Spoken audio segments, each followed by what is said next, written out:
Fala pessoal, sejam todos bem-vindos ao canal Bastidores do Poder. Nesse canal você recebe informações diretas, claras e sem rodeios sobre política e atualidades. Se você gosta desse tipo de conteúdo, já deixe seu like e se inscreva aqui nesse canal para você nos fortalecer aqui na plataforma e para que essa informação chegue a mais pessoas. Essa notícia vem diretamente de Santa Catarina com Deltan Dallagnol. Brasília pega fogo hoje com explicações de Moraes sobre o Banco Master. Assista esta matéria até o final para você entender melhor tudo sobre o que está ocorrendo e vamos deixando os créditos para o Deltan na plataforma. E não se esqueça de deixar o seu comentário e de dizer de qual cidade você vê esta matéria para que possamos saber até onde está chegando nossa audiência. E também de ativar o sino para você ficar informado sobre tudo o que acontece na política do Brasil e do mundo. Sem mais enrolações, vamos à matéria. Gente, Brasília explodiu hoje depois das desculpas esfarrapadas de Moraes sobre a relação dele com o Banco Master. Olha, eu não sei como que ele conseguiu isso. Ele tem que ser muito competente mesmo, porque Moraes conseguiu piorar e muito a situação dele. Teve uma série de reações de Brasília detonando o ministro. Então você vai se sentir muito bem com esse vídeo. Senta aí e aproveita, porque Moraes nunca foi tão detonado, ele nunca teve tanto na berlinda. Eu vou te mostrar a repercussão que aconteceu hoje depois da desculpa esfarrapada que ele deu. Vou te mostrar como que a reação já vinha crescendo, escalando desde ontem e o que está por vir nos próximos dias. O que aguarda o ministro Alexandre de Moraes. Então, vamos direto ao ponto. Gente, a repercussão da notinha do Moraes hoje foi a pior possível. No vídeo anterior que eu fiz aqui no canal, eu mostrei a notinha em que o ministro disse que nas reuniões suas com o Banco Central, ele falou exclusivamente sobre a Magnitsky. Mas o ministro não negou ter falado sobre o Master em ligações, em mensagens e em outros encontros com o Banco Central. Dá uma olhadinha depois no vídeo que eu postei mais cedo, que eu mostro lá como que a nota do Moraes é uma peneira, é cheia de furos, e eu mostro como que a nota do Banco Central, que veio logo depois, ela piorou tudo pro Moraes. E agora veja então as reações de hoje. Olha aqui comigo. Primeiro, o Lauro Jardim, colunista do Globo. Ele disse com todas as letras que a nota do Moraes não explicou nada. Ele disse que Moraes tergiversou, ou seja, ele saiu pela tangente. Ele não respondeu diretamente à questão fundamental que é: Moraes falou ou não falou com Galípolo sobre o Master? Aí teve o Merval Pereira, também do Globo, lá na CBN, numa entrevista. E ele questionou também: por que Moraes não falou diretamente que nunca falou com Galípolo ou com o Banco Central sobre o Banco Master, hein? Merval disse com todas as letras que o ministro está fugindo do assunto. O perfil The Investor, ele mostrou como que a gente se sente com isso. Ele fez uma leitura perfeita do que aconteceu, da sensação que a nota do Moraes gerou em todos nós. Que é a sensação de que o Moraes ele quer nos engambelar. Ele lembrou que 3 dos 4 contatos que a Malu Gaspar disse que ocorreram entre Moraes e Galípolo foram pelo telefone. E a notinha do Moraes só fala de reuniões. Olha aí o que ele disse. O problema de malandro é achar que todo mundo é otário. Aí o Mário Sabino, do Metrópolis, ele também trouxe um comentário sobre a notinha muito pertinente na mesma direção. Diz o seguinte: a única manifestação pública foi uma nota divulgada hoje pelo ministro que não explica nada, apenas sai pela tangente. A nota diz que ele se reuniu com o presidente do Banco Central e outros dirigentes de bancos para tratar da lei Magnitsky, da qual Moraes deixou de ser alvo há poucos dias, mas nenhuma palavra sobre o Banco Master. Gente, a verdade é a seguinte: absolutamente ninguém acreditou na versão do Moraes. Ninguém. Ninguém disse: tá bom, tá explicado agora. Não. Nem os lambibotas do poder tiveram coragem para dizer isso. Ou seja, o clima que já estava quente ferveu. E veja como que já estava quente ontem mesmo, com gente pedindo impeachment de Moraes, gente que nunca tinha falado disso, enquanto eu mostro para você, vai sentando o dedo aí no like. Até a Mônica Bergamo, jornalista experiente de esquerda que ama o Lula, vivia atacando a Lava Jato, ela fez uma coluna sobre o boato de que existia uma pressão do Moraes sobre o Galípolo em favor do Banco Master e que isso rolava solto em Brasília e causou perplexidade no mundo financeiro.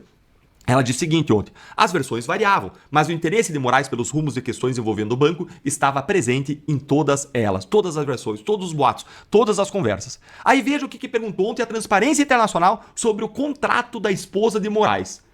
Se não há registro de atuação da Viviane Barsi junto ao Banco Central, mas era o ministro Moraes que intercedia diretamente com Galípolo por Vocaro, os 129 milhões de reais eram para pagar o serviço de quem?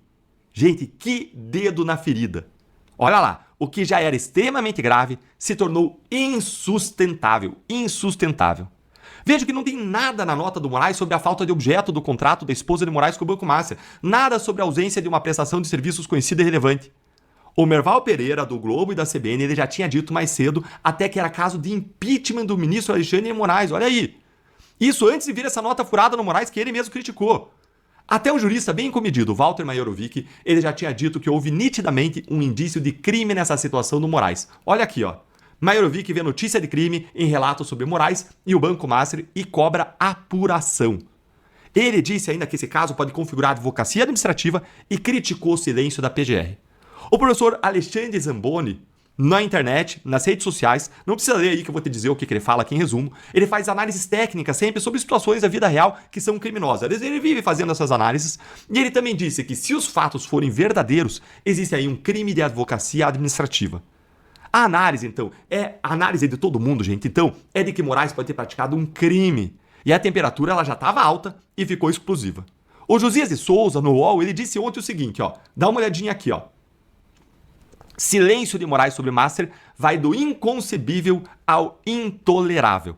E o Joel Pinheiro, lá na Folha de São Paulo, ele já perguntava ontem se discutir o impeachment de Moraes é golpismo, dizendo que os desvios do ministro têm que ser investigados e punidos. Gente, nós nunca vimos uma onda de reação e crítica contra o Moraes assim na história. É algo de uma proporção imensa. E a gente está aí na beira do Natal, vários colunistas estão viajando, deixaram colunas prontas sobre outros assuntos. É uma onda de reação como a gente nunca viu. E isso está saindo do controle do STF. E a questão que fica é, o que vai acontecer agora? O que nós já temos no radar sobre isso? Olha essa análise interessante aqui do procurador da República, Hélio Telho. Ele disse que o Moraes ele se tornou um peso aí para o sistema, um perigo para o establishment. Porque ele pode acabar com qualquer um, no estralar de dedos, e não tem nem para quem recorrer. Então o establishment está todo com medo do Moraes, acha que ele passou a ser um peso e está aproveitando desse erro do Moraes para se livrar dele. E nós já vemos muita gente também se movimentando para fazer novos pedidos de impeachment e investigação contra o Alexandre de Moraes. O senador Alessandro Vieira, ele disse que ele vai coletar assinaturas para investigar a relação de Moraes e o Banco Master em uma CPI. O deputado Carlos Gilberto, do PL, ele anunciou, líder da oposição, ele anunciou que a direita vai entrar com um novo pedido de impeachment do ministro Alexandre de Moraes. Gente, tem mais coisa acontecendo e por acontecer por vir que eu vou te contar amanhã. Em análises como essa aqui que eu fiz, que colocam tudo junto para você, conecta os pontos, multiplica o seu tempo. Imagina se você fosse ver tudo isso na imprensa, espalhado, os trechos diferentes, entender o que está acontecendo. Então eu busco fazer o seu tempo melhor coisa possível. E vamos para mais notícias no site Conexão Política. Despacho do Supremo. Moraes libera cirurgia de Bolsonaro dias após solicitações médicas mais barra domiciliar e flexibilizações para fisioterapias. Decisão libera procedimentos eletivos após laudo da Polícia Federal, mas mantém regime fechado e regras administrativas da Superintendência da Polícia Federal em Brasília.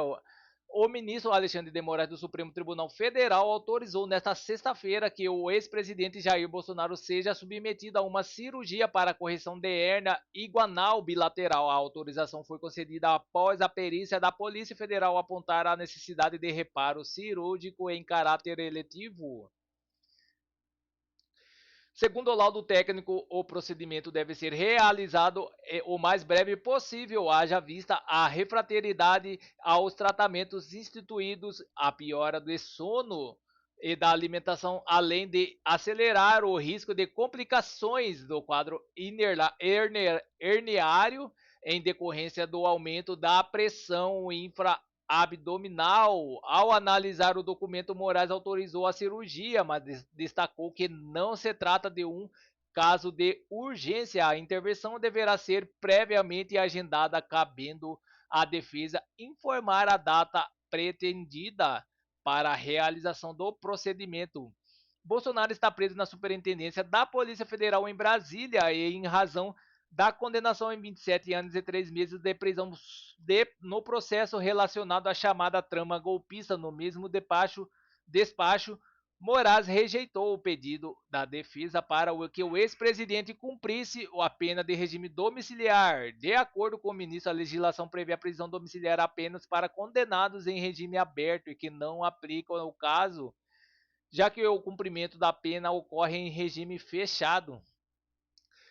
A decisão também negou solicitação para alteração dos horários das sessões de fisioterapia para realizadas por Bolsonaro durante o período de banho de sol, a defesa havia pedido a mudança para adequar a disponibilidade do profissional responsável pelo atendimento. Moraes, no entanto, afirmou que o atendimento médico deve obedecer às regras da Superintendência Regional da Polícia Federal no Distrito Federal. Indefiro o requerimento de troca de horário das sessões de fisioterapia, uma vez que o atendimento médico deve ser adequado com os horários da Superintendência Regional da Polícia Federal no Distrito Federal, escreveu o ministro. Para ele, não ficou demonstrado que a manutenção do horário atual cause prejuízo à saúde do ex-presidente e viabilize a continuidade do tratamento. O despacho sustenta ainda que Bolsonaro possui autorização judicial para receber atendimento médico e fisioterapêutico nas dependências da PF, desde que sejam respeitadas normas administrativas e de segurança da unidade onde está custodiado. Então é isso, pessoal. Essas são as notícias que estão circulando nas mídias da internet. E não se esqueça de se inscrever, deixar seu like e clicar no sino para mais informações sobre política. Agradeço a todos pela audiência.